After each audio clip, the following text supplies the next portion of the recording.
How's it going there, guys? Thanks for coming back. It's good to be here. Good to have you here.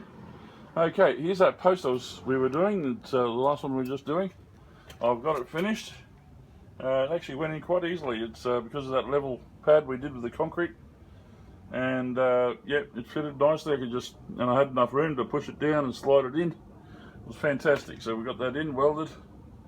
And today we're doing the concreting. Did a bit of concreting yesterday. Here's the corner post. You can see all neatened up, looking good. There's this other corner next to the door. Okay, there's my boxing I did that with. Of course I had to leave that away because we've got a tilted door here that needs that room. There we have it.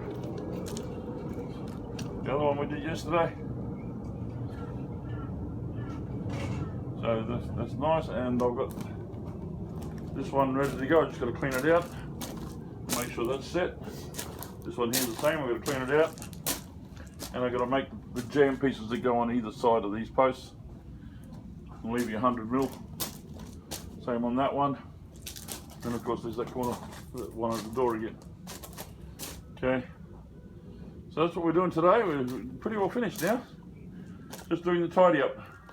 So I'll be back tomorrow to pull all this boxing off and clean up. Got to put that panel back in. So it's coming up nice. Okay. Thanks for viewing, and we'll catch you again soon. See ya.